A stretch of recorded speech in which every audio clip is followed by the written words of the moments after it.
Like I said, my name is Matt Gibson. These are your distinguished panelists, Amanda and Ken. And despite the amazing, boring topic, that title I gave it, we do actually have some really interesting and useful information for you today. This talk is brought to you in part by the Professional Travel Bloggers Association. I'm a past president of the PTBA, as is Amanda. Ken has no affiliation. And by Upthink, the company of which I am the CEO and which you should hire for all of your needs for all things digital marketing, such as influencers. Also Ken too, but probably want to think of us first. If you want to find the slides for the presentation, notes on the talk, any references, links to any references that we've included in today's discussion, you will be able to find them at this URL. So if you want to take a picture of anything, if you're one of the people who likes to take pictures of slides, this is the one, because that'll just get you everything when we're done.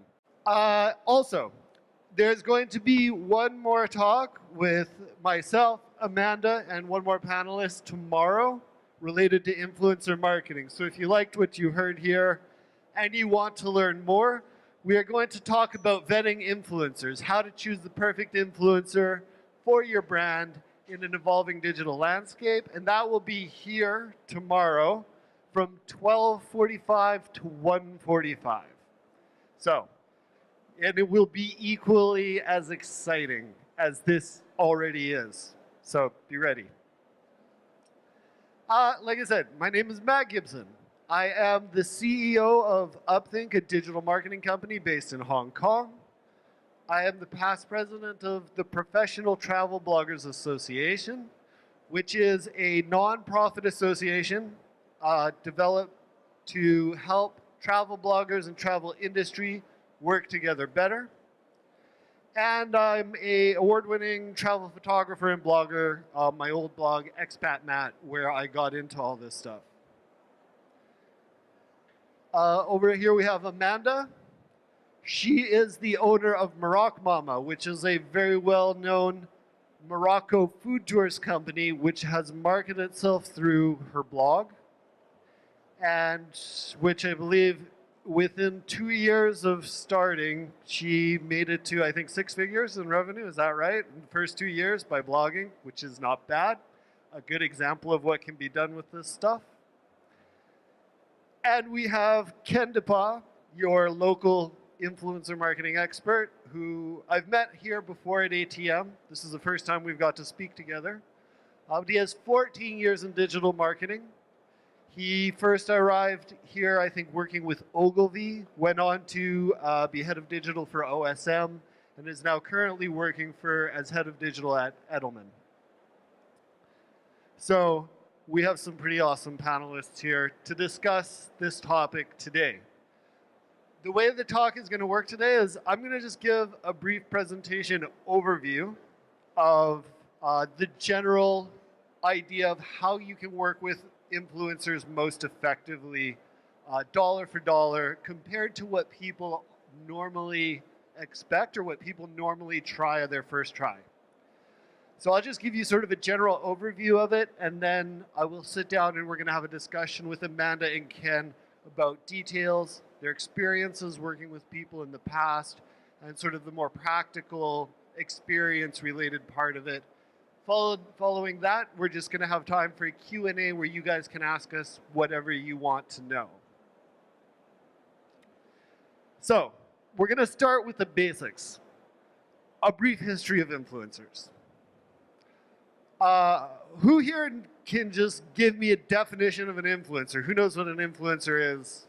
An influencer, I would say in the simplest way, is anyone who can who basically shares a story about your brand or shares their experience, focusing on, I think better say it with an example, as you have influencers for products, for hotels as well. So someone who basically shares a story about their experience using a particular product or a service, and how they reach a large audience specific to what they would be interested in. So, like a leisure traveler, for example, for resorts, would be reaching out to resorts and having followers who are into maybe beaches, relaxing in a nice family or even a honeymoon sort of an atmosphere, something like that. Does anyone else have a influencer definition? Influencer is whatever influences something to take an action. For example, if you take alcohol too much, it influences you to walk in a certain way. A hot water pours on you, it makes you react some sort. So an influencer is that person that do things that triggers you to take actions that he has intended you to take. I agree, and both of those definitions get to very much one part of what an influencer is. But they were also extremely different definitions, yes? Which is kind of the point that I had hoped to illustrate by asking is that everyone seems to have a very specific idea of what an influencer is when they think of it, but we don't all necessarily share that same idea, which is the first problem we run into when people are going to work with influencers. Your idea of what an influencer is or what an influencer is going to do might be very different than the influencer that you hire, or that somebody else who you ask to hire an influencer for you, which is something that I do. So we usually like to start these talks with something that is the definition of an influencer. And it's pretty basic. This applies to everyone from the smallest influencer, you know, they talk about micro-influencers who have a small number of followers, up to like Kim Kardashian. This includes all of them. And this is what they really are. They're an independent digital publisher. That's it. There's nothing more or less to what they do. They reach different audiences through different platforms, whether it's Instagram or YouTube or WeChat or Weibo or Line or Naver or whatever it is. It's platform agnostic. It can be a blog. It doesn't really matter as long as they are publishing digitally content that's going to reach an audience. Beyond that, everything else is just kind of guessing. So when we talk about influencers, this is kind of like the basic thing that they all share. After that, any expectations you have of an influencer that you hire is sort of an expectation you have that might not be shared. So this is what I like to start from. Now, influencers, this definition, the fact that we're talking about people who could be working on any platform, people who could be writing a blog or making YouTube videos or publishing on Instagram, makes it hard to discuss commonalities among them in the way that you can work with them. There are some, but it makes it, there's a lot of variance among different influencers and types of influencers. So these are the ways that you can work with them to maximize the money you spend, regardless of whether they're going to be making videos for YouTube, pictures for Instagram, or they're going to be writing on a blog or on WeChat. So the first thing is to work with them to create collateral for your organization. Now, when we jump to this stage of it, I am talking about working with an influencer who is appropriate to your company, okay? So when I talk about this part of it, working together, we're assuming you've already found somebody who is a good match for your company, which is not something we're going to talk a ton about today. That's what we're talking about tomorrow from 12:45 to 1:45 here with some people. So we're assuming you've got a good person who's a good brand match for you, who has the right audience and all that sort of thing.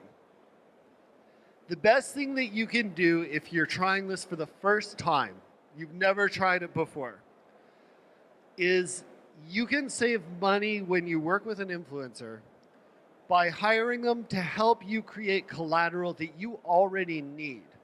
You need pictures for your Instagram. You have marketing collateral that you need for your website. Maybe you need product video. You need video of somebody going on your tour or of visiting your hotel. You need photos, you need video, or maybe you need blog posts for your hotel's blog or for your tour company blog, whatever it happens to be. You're going to save money if you work with an influencer to create that content for you so that you own it, in addition to working with them to promote their own content to your channel. 9 times out of 10, an influencer is going to cost you the same price or less than hiring a professional photographer on a day rate. It's usually going to be very comparable or less expensive for you to hire them and buy photos from them than it is just to hire a professional photographer. And the same thing goes for videographers.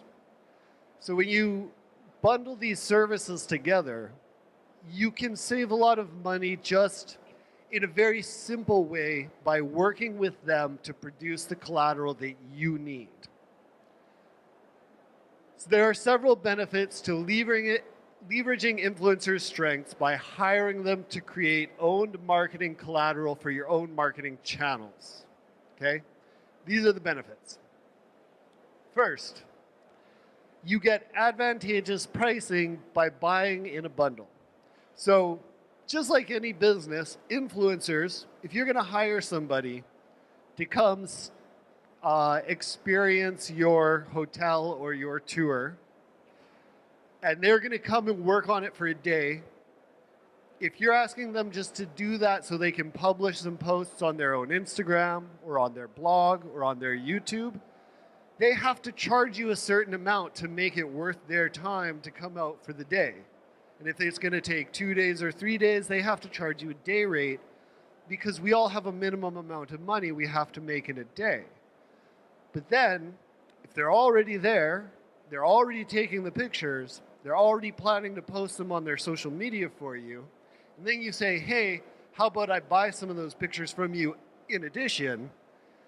The cost that they're going to add on top, they're already doing the work. They're already coming out to take the photos. They're already coming out there to spend the time. So when you ask them, hey, can I also buy some of those from you? How much would you ask on top of this? Generally speaking, the price is going to be very fair. They're already coming out to do that work. To them, this is bonus money that they're going to make at the end of the day. To you, it's a very inexpensive way to get some of that marketing collateral you want while you're sort of accomplishing 2 things at the same time. Also, by doing this, you're giving them a bigger paycheck, and they are going to appreciate that. It's going to make them much more likely to over-deliver for you when they're publishing on their social channels for you. Instead of publishing just whatever you agreed on the 2 or 3 or 4 times, they're probably going to be much more likely to be appreciative that they made more than usual off of this. And they're going to think about, oh, maybe I'll just give them an extra 2, 3, whatever posts.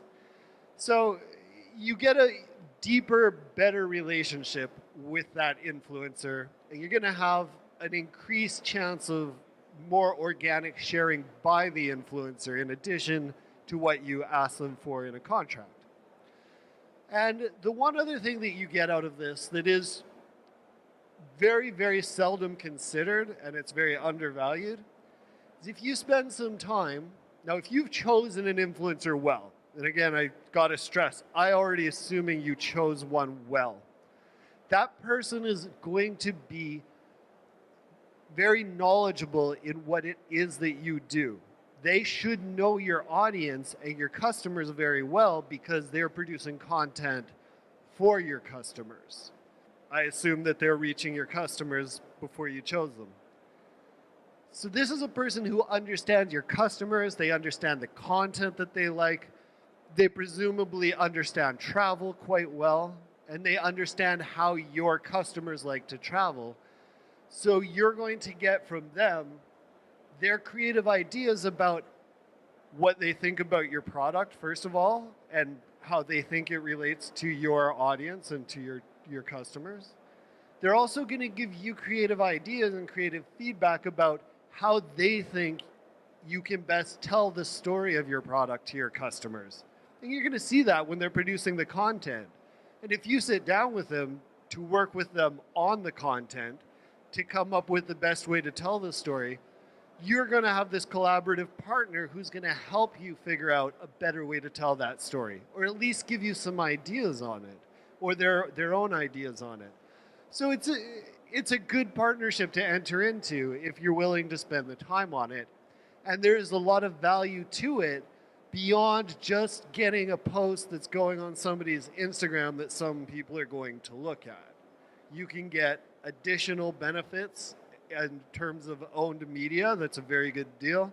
And you're going to get this creative feedback and collaborative feedback on how you can better market your brand to this audience that the influencer should know very well. So this is sort of like step one. You're trying it out for the first time. You want some ideas about how not to waste your money when you're doing this.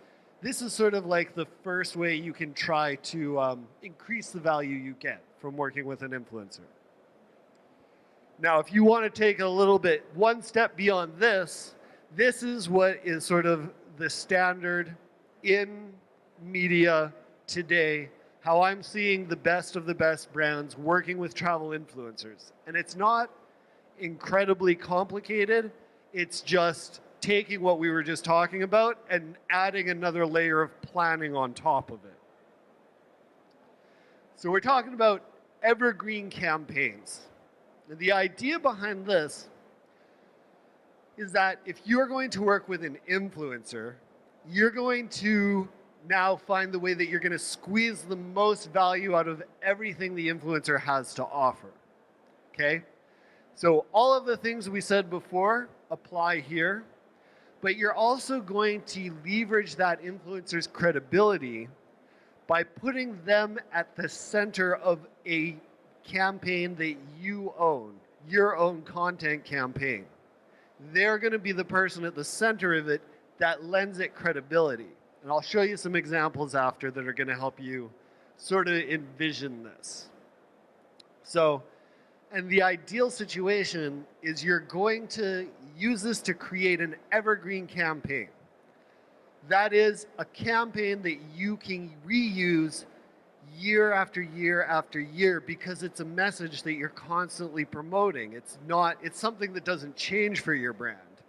So for example, if you say live in the UAE and you get a bunch of Chinese shoppers coming in to buy Louis Vuitton stuff at the mall, you can do a content campaign around a big famous Chinese influencer shopping in Dubai Mall and talking about what an amazing experience they had with you specifically, or your hotel that's around the Dubai Mall, or your tour company that takes them to the Dubai Mall, or your store that's in the Dubai Mall, and the amazing experience that they had. And then every year when Chinese people are planning their shopping trips to come to the UAE, you can promote that again. You can pay to get that up on Youku, that one of the Chinese video networks. Or you can pay to push it out on WeChat. You can call that influencer back and ask them to re-promote it. And you can do that year after year after year after year, and you own it. So that's what we're talking about, is creating something that's going to bring value for years and years and years, that survives much longer than whatever posts the influencer put up for you. Now, the key ideas are that it's going to be an evergreen content message. It's not a one-time thing. It's something you're going to want this year, next year, the year after, and 5 years from now, okay? That's the first key to this planning. The next thing is you're going to create this content campaign around an influencer. The reason you have them is because people know them. They're a credible source of information about ostensibly travel, or maybe specifically travel in the UAE. And people are going to trust their opinion about it. They're going to hear this person talk about it. It's like if Anthony Bourdain went to a restaurant and you heard him say it was good, you're going to be much more likely to believe him than, say, me. Um, Now, the influencer will help promote that message, but that's not the main promotion of the message. You're going to be paying to promote that message through paid channels such as, in the West, Facebook advertising or YouTube advertising or something like that. China, WeChat advertising or things like that. And then you're going to reuse the content year after year after year because it's useful for that message with the right timing. The key benefits of this are that you're now, if we just step back and think about what most people do the first time they hire an influencer, they talk to an Instagrammer and they're like, hey, would you come take a picture of my thing and put it on your Instagram one time? And that's what you get. And that's what you pay for. And that's what people get. And that's like 90% of what's happening right now in influencer campaigns, right? You get a one-time exposure. It is not the worst value that you could possibly get. It's quite good usually if it's done well. But this is something you own at the end of the day that you get return on year after year after year. It's got much, much more value to it. But it requires more planning as well, right? You are in control of the campaign's success now. You are not leaving it up to an influencer to hope that they're going to get it out there for you. You've come to this with a plan, knowing how you're going to get this content in front of your target audience. They're just a cog in this machine that you have. The influencer is not, you're not relying on somebody else to make sure this is going to be a success for you. You have control over the success of this. You're going to have high value content that you can repurpose in the future because you own it. So if, say, YouTube stops being a thing and you made a YouTube video, but Snapchat rises from the grave somehow magically, you're going to be able to repurpose that video and send it out in snaps then, right? You're going to be able to repurpose this content in the future if you need to or want to. The influencer is going to be able to help you promote it, and they're going to be useful in that, but they're not going to be the point, which is, I think, the biggest part of this. And I can't stress it enough. You shouldn't be relying, unless you know and trust and have worked with an influencer for a long time, you should not be relying on them to make your campaign succeed. You want to be in control of that. And this puts you in control of that. So this, I have a couple examples of. This is an example of a campaign by Deb and Dave from the Planet D. They're one of the best known, English language travel bloggers in the world. They did this one with Northern Ontario. When Northern Ontario was, Ontario is a province in Canada that's so well known, not amazingly. And they were rebranding their northern part. And if you know anything about Northern Canada, it's not the most vacation-friendly place you've ever heard of. So they were rebranding everything, and this was part of it. They decided they wanted motorbike trippers from the United States to come and drive around. So they did a 5-part video series of these guys going from learning to ride a motorbike to a trip all around the northern area that highlights every single part of it. Its accessibility, the fact that a newbie can do it, a new person can do it, the beauty of it, the great experience that they had. And now they feature it on their website. And every year when they know that Americans are starting to plan their motorbike trips for the summer, because that's the only time you can ride motorbikes in most of North America, they can promote this to that audience and get it in front of them in a story that a person's going to want to follow, that they're going to want to consume. It's not just an ad. It's a story about a couple that these guys have probably heard of, doing something cool, this cool adventure that they've gone on, and it's been a really successful campaign for them. Okay, the other example I have is one that I took part in many years ago in a place near my hometown in Canada, Calgary. Now, I live about a 5-hour drive away from Calgary. In some places, that's a long drive. In Canada, that's a really short drive. And Calgary wanted to find local influencers around the area Because what they get, Calgary doesn't get a lot of international tourists flying in. They do get drive-in tourists, though, from all the small towns in the area, like the one that I'm from. So that was their focus. They wanted people driving in and spending a weekend. So they did a series of videos with different influencers that were focused on different aspects of the city that you could see in 48 hours. So I'm an adventure blogger. I did 48 hours of adventure.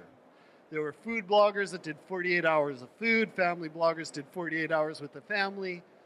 And then every year now, this was like like 5, 6, 7 years ago or something, right?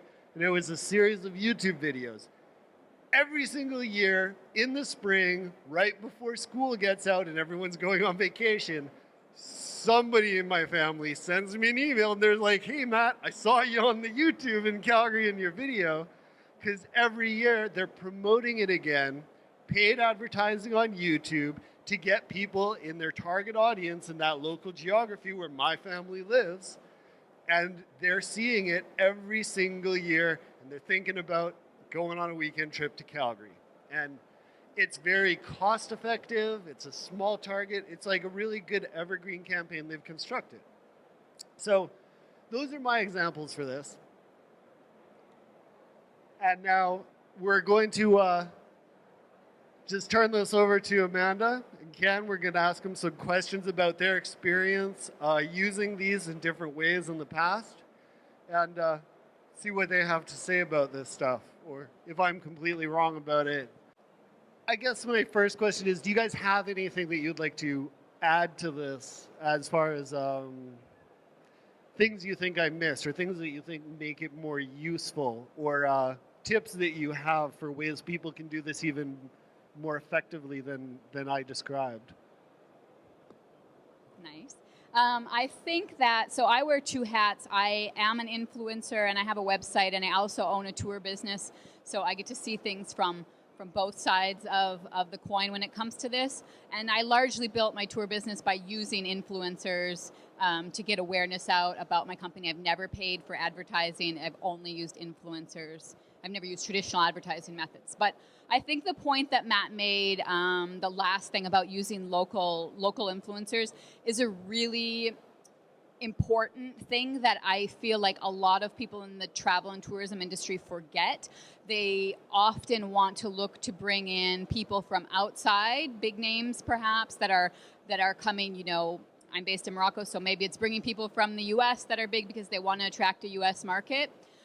When in reality, working with someone that's local and who already has an audience that is interested in the destination, that's already going to them for information and insight on your destination, should be, in my opinion, your first starting point. Because they already know things. They already have people. They already have your audience. So they're a great resource to you. And they can go beyond the basic information that anyone can cover, that you've probably already covered on your website. They're not going to do the, hit the big top 5 things, to do or see. They will have a deeper knowledge and understanding. Plus, it's going to save you money because you don't have to fly them in. You may not have some of those costs that are associated with bringing someone from far away to your destination. So I think that's my big point on this one.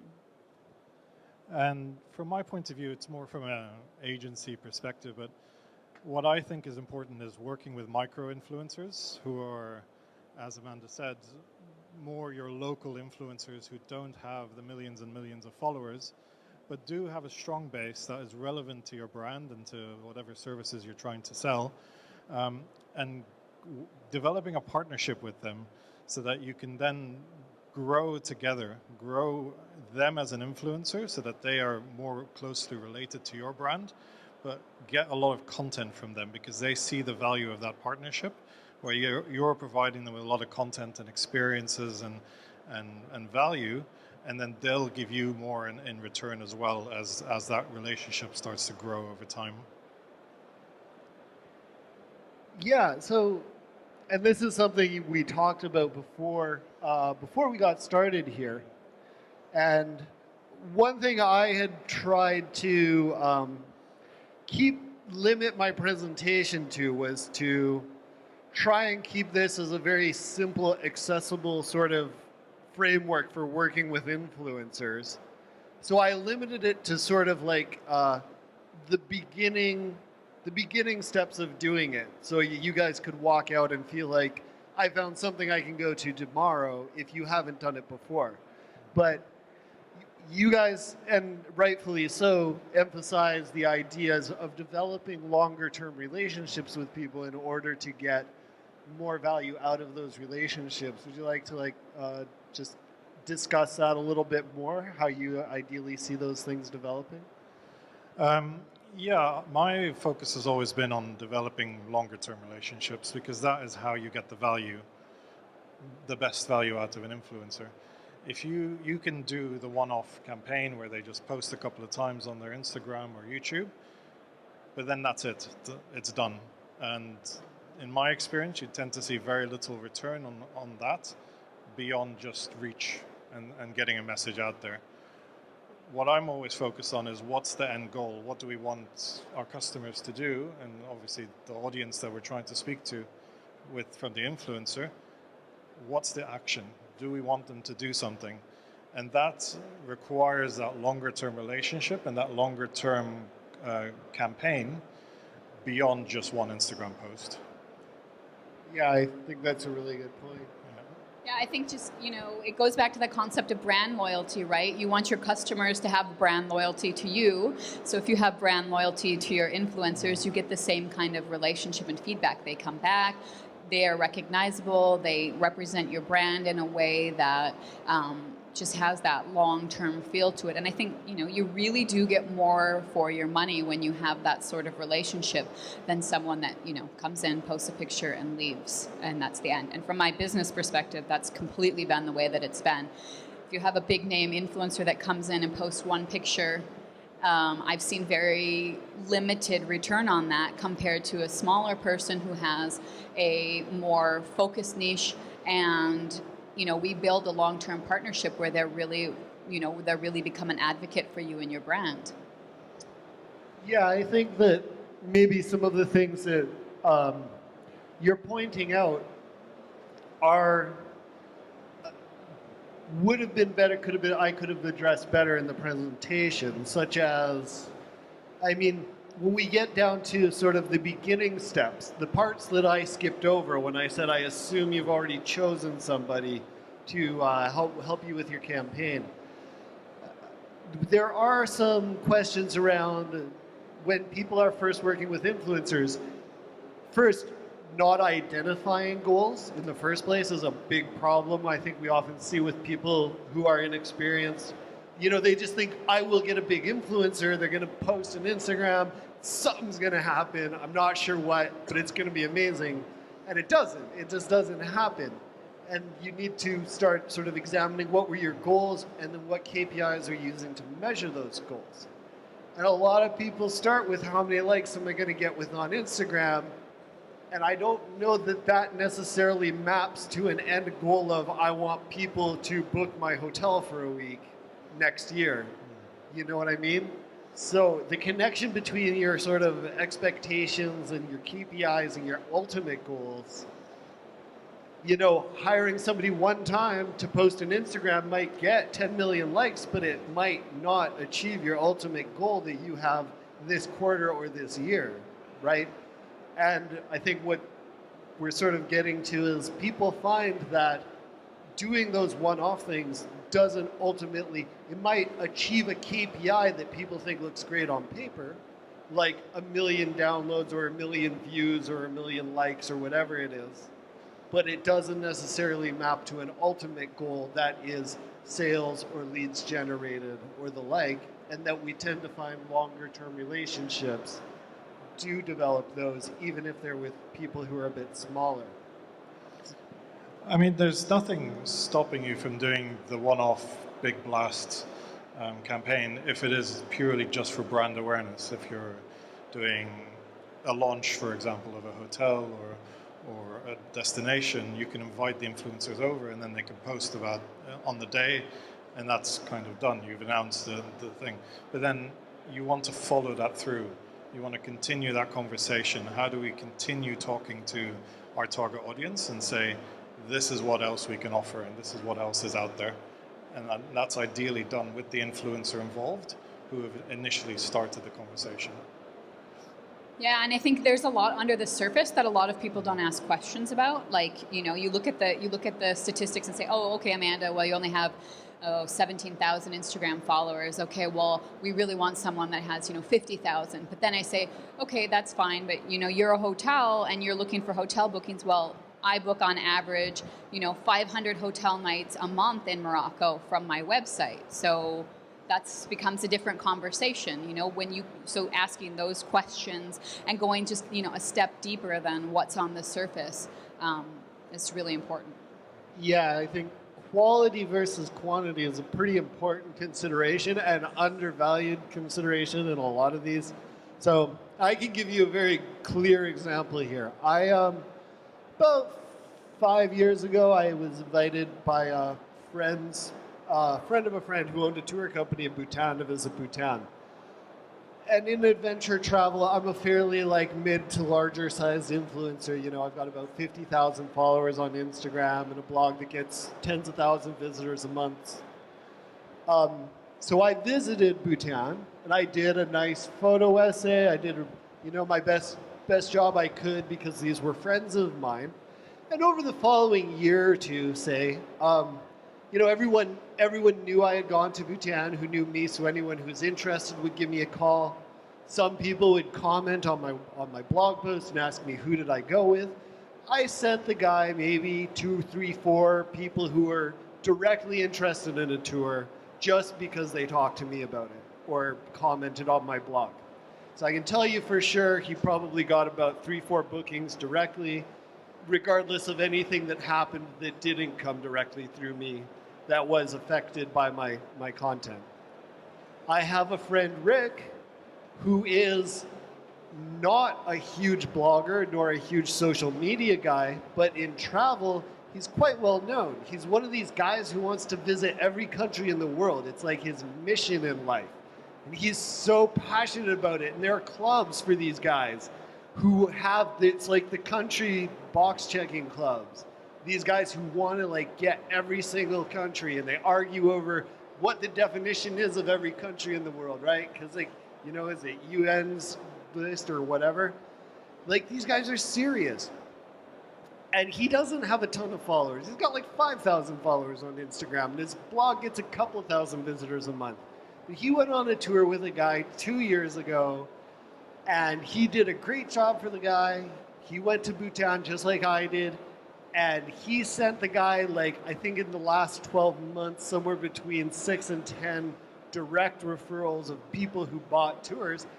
Because, people who read my blog, some of them, they just think it's cool. I want to read about travel today or whatever.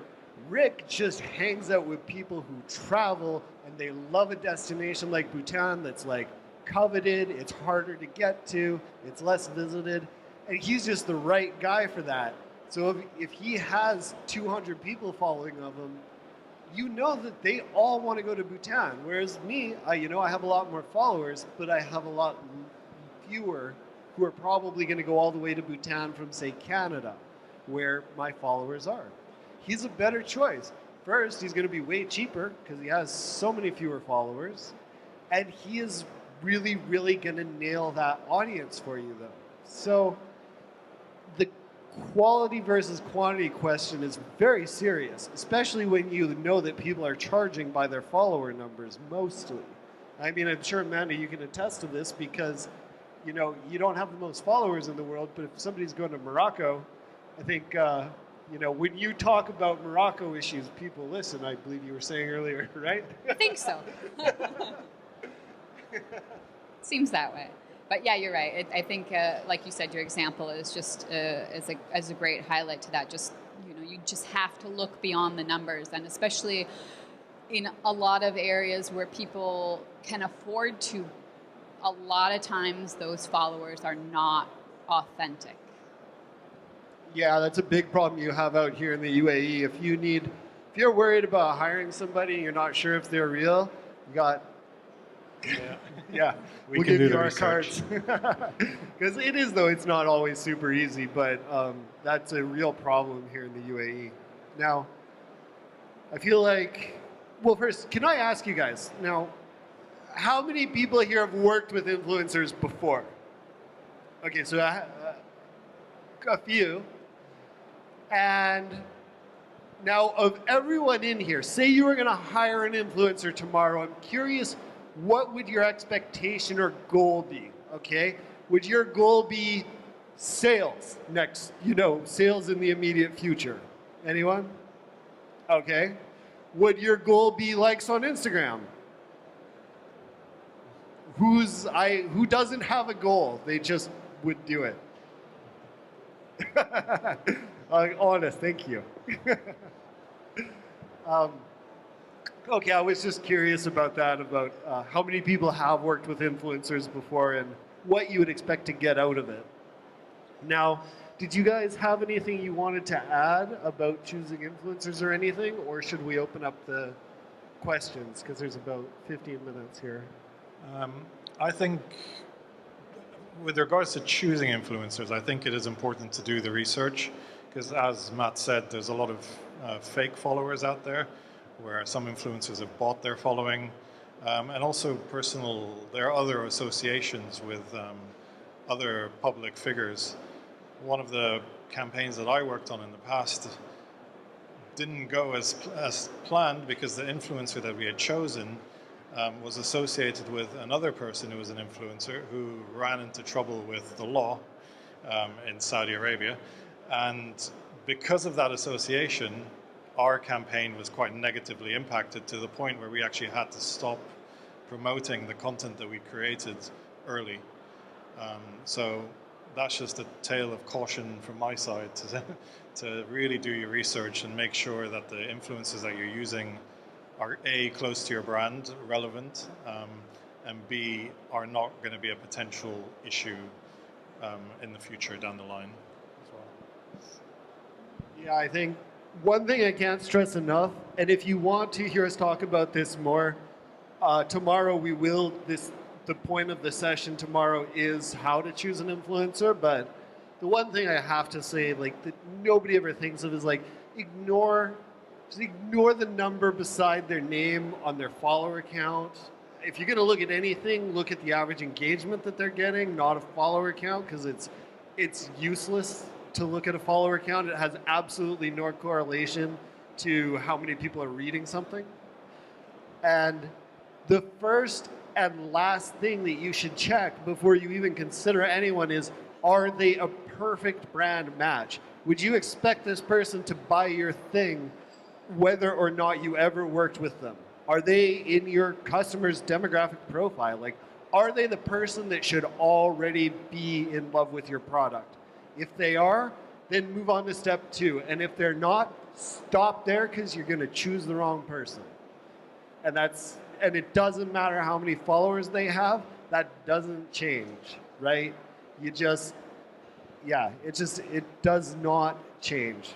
You don't, I don't know, hire LeBron James to sell donuts or like whatever. You don't hire me to sell a spa and yoga to her. But yeah, please, just if you take away something about vetting influencers, please take away that. I think probably just to add to that quickly, it's the people who have already engaged with your brand are probably the first group of people that you should check if there's any influencers amongst them, because they're already participating with you. They might already be customers of your products. So those are the first group that I would approach and start looking at. Even if it's not your brand, have they gone to one of your competitors? Are they using their products?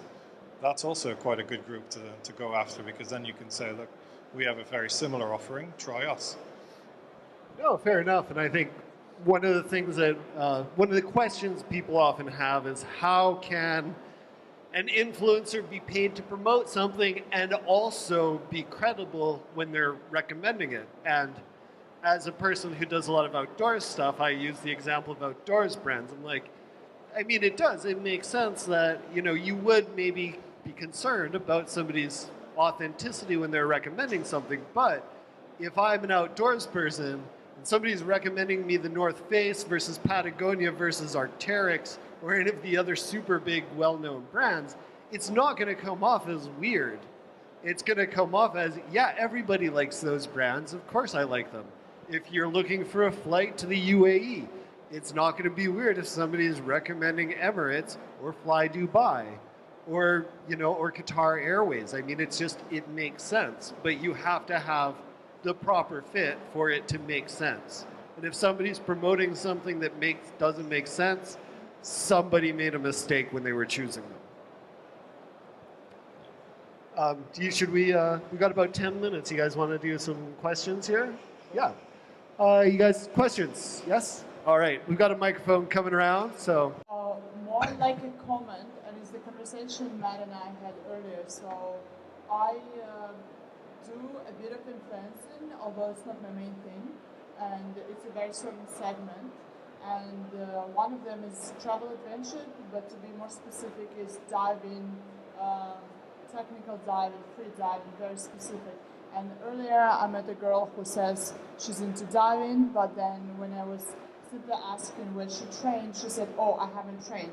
So she claims that she talks about diving, and it's one of the most dangerous sports there is out there where she hasn't been trained. So a natural question is, like, the person you're working with, are they supposed to be some kind of an expert in the field that they're promoting? Is a food blogger expected to actually know what they're writing about? Or should it be just, oh, there's another amazing restaurant in Dubai, you should go there?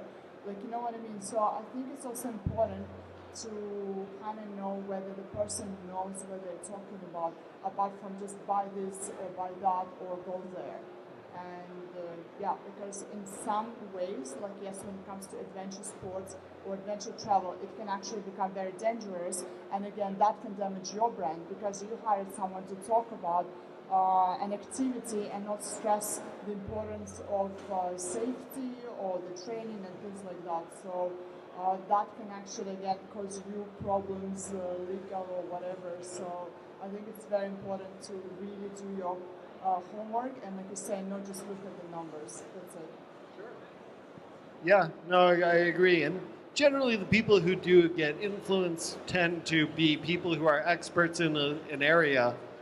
But it is important to make sure that you're talking or working with people who are not, who are experienced and who are not stupid or don't know what they're talking about when you're working with them. I mean, yeah, that's very important for sure.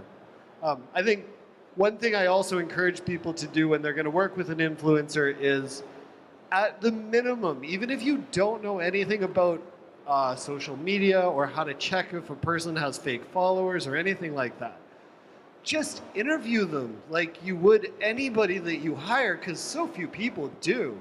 You wouldn't hire even a dishwasher for your restaurant over Instagram instant message, but so many people will hire an influencer for thousands of dollars a day that way. And just please, like, have a Skype meeting with them, and you'll get to, filter out a lot of the people who are not genuinely good. Yeah, next question. So I have kind of a fortunate problem where, given the brands that I work with, I get influencers actually approach us to work with us so I work for Yas Island. We have the 3 different theme parks: Ferrari World, Yas Water World, and Warner Brothers. And we get approached by influencers who aren't necessarily the best fit for the brand, but they're not bad and they have good reach. So we always end up working with them because it's more like a why not thing. So like if LeBron James did end up going to a donut shop, we wouldn't ask him not to post about us. So I wanted to know what your thoughts on that, like mostly like lifestyle influencers and stuff like that. Sure. I have a comment on that. Similar to when I started my company, we had a lot of people from a lot of segments, and maybe it wasn't like the best fit, but it was like, okay, 50% meets 50% of my goals. I think if you have the budget to do it and you have the availability to, Okay, so I mean, why not? I mean, exactly. I think there's nothing wrong with it in that case, I mean, as long as it's it's meeting your goals and financially it's not having a negative impact. It could probably only have no impact or a good impact at that yeah, point. if they're showing up and there's no cost to you or no risk, then I mean, yeah, why not? Doesn't even matter if they're fake. If the cost to you is the price of a ticket, that they probably wouldn't even buy anyways if you weren't doing it. So that makes sense. It's when you're planning and going out of your way and devoting resources to it, now your risk is much higher. If they're just showing up and you're like, it's not worth your time to even bother checking to see if they're real, because why even bother? Just let them have a ticket and let them post about it. That makes a lot of sense, especially for a theme park. Hotels, it's a little bit more of an investment because you're giving them services for a day or two. Maybe you want to check a little bit more. Tour company, a bit more of an investment. So it's really, relates to how much it's costing you. Hi. Matt, you rightly pointed out that it's a collaboration between the brand and the influencer. Would you all dictate the content before it is shot from a creative point of view? Would you get into the storyboard? Would you influence them into creating what you exactly want? Is that right way to do it, or let it flow? From my point of view, obviously you need to have some kind of creative input because there's brand guidelines that you need to adhere to, and there's a story that you ultimately want to tell. But I would be careful about dictating too much to the influencer, because ultimately what you're using the influencer for is because you like their style, you like their content, and you like the way they approach their audiences. So you don't want to take that away from them. You want to give them some guidance, but at the same time, give them some freedom as well. I think there's two possibilities here. One is where they're creating creative content for their channels and you're hiring them to do that for their brand. And then there's if you're hiring them to be a talent for the creative that you're creating for your brand, and you're hiring them to be that creative talent. So I totally agree with what Ken. Sorry, oh my gosh, what Ken said about being careful especially when it's their own brand, and many influencers will push back quite a bit depending on the level of micromanagement you're putting onto what they're creating. But if you're hiring them as a creative for content for your brand, then I say definitely you probably should be expected to have some input versus saying, hey, create whatever you want for us. Like, as a business, I'm not just going to say, oh, I don't care, put together whatever you want. Like, I'm hiring you to do a specific thing, so I want to have some input and control over that. Yeah, I definitely agree with all of the above. And in practice, I've found when working with an influencer, the tricky situation, like if you're hiring them to make something for you that you want to own, yeah, you're good. Like any contractor, you're going to be like, I want it this way, and these are the rules. And if you don't want to do that, then let's not do it together. If they're doing it for their own channels, I have found, especially if you're paying them for the promotion, usually more than enough is just to say, here's what we recommend, like this is what we're focusing on, the message we want to put out, the things that we're trying to do, and give them these just recommendations. You just tell them this is what we're going for. And usually 9 times out of 10, that's enough that you're going to see them do something that follows along those lines. And you might want to say, we want to at least approve it before it goes out so we can make sure you're not going to do something that's incredibly, just off-brand or that we didn't expect. But yeah, mostly I find that just recommending or just expressing what you want is plenty for them to know what they're trying to do, and they'll usually do it. I just want to add one other third way to consider with this. Visit Helsinki, I think. Yeah, that's who it was, Visit Helsinki. They do a program with bloggers and influencers where they choose them to come to Helsinki for a week, and they basically give them freedom to do whatever they want. You stay here. We're going to work with you to create an itinerary that focuses on the things that you like and the things that your readers want and all of that, that we give you complete control over what that itinerary looks like.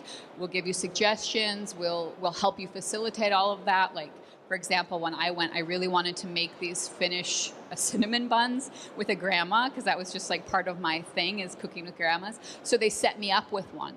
And I got to do that. And, so they really facilitated creating an experience for me that was perfect and fit exactly what I wanted to do and fit my audience, but at the same time promoted them and their city. And I was much more excited to do that than on, say, a already thrown together press trip that maybe like 1 or 15% was interesting to me. Yeah, I think influencers in general, but in travel specifically, are very passion driven. And one thing, it's an intangible thing though. You can't put it on a spreadsheet and a proposal for your boss, but if you invest the time in working with somebody to create the experience that is going to highlight the things you want to highlight, but also is going to get them really excited and get them doing the things that they want to do, that they're passionate about, you're going to end up with an influencer who now has had an amazing time, who is going to leave with they had a contract to do a certain amount of work, but if they loved it, they just loved it, and it's something they're going to keep talking about anyways, and that just organically keeps going and going. I actually reposted the other day, just yesterday, one of my Bhutan photos from that trip I told you about from 5 years ago, because it's one of the best things I've done in the past 5 years, and I need to put stuff on Instagram, so I keep going back to that well. And they got 3,000 more likes yesterday because it was an amazing trip, and they did that. And you give somebody something that they love. It's just like PR and working with travel journalists. It's like keeps on giving. It really does. Amanda, Ken, Matt, thank you so much for the insightful talk. I really appreciate it. A quick question. During your selection criteria, what do you pay attention to? Yes, you said maybe not pay attention to followers, but perhaps the number of likes they get on their posts, so the engagement rate. So if you were to select a influencer, would there a specific ratio that you look for, or do you go, okay, well, maybe that person is telling the story that I want him to tell, and I would select them on that criteria? Or do I go, okay, maybe I have to take a step forward and look at the engagement rate? And if it's engagement rate, what would be that number? I think it's all of them together. Yeah. Yeah, all of them together. Yeah, all of the above. I think most importantly are they a fit for your brand and for the story that you're trying to tell? Secondly, what is the engagement rate? Before, what are the followings that they have? I would prioritize it in that order. All three are important in some respect, but I think it is the fit to your brand that is the most important first to move. Yeah, brand match, number one for me. If somebody comes to me, I run tours in English. If it's an Italian blogger that fits all of the other criteria, but they blog in Italian, that it's not going to work. And then I actually would put my needs as the second thing. So if it's somebody that's coming to me and is, say, a videographer and from Australia, and I know that I really I want to attract more of an Australian audience, then they're going to be, moved to the top of the list. So I would say brand match, what my needs are, depending on whether they're approaching you or you're approaching them. And then, engagement rate and what there's, other brands they've worked with, the quality of the other work that they've created, going from there. Yeah, unfortunately, it's not an exact science. If I could tell you, engagement rate should be this, following is this, I would, but unfortunately, I can't. It's one thing engagement ratio is best for is actually just finding the people who have fake followers. That's what I use it for more than anything. Like, yeah, it comes into play later. The first time I look at it, it's like, are they real? Do they fall within the normal bounds of like what's a genuine organic following would do? After that, it falls down to number 5 of when I've come back to like, okay, I know I want to work with them. how much engagement are they getting, then I look at it a second time and actually, as a gauge of quality. Thank you very much. Well, thanks very much for coming, you guys.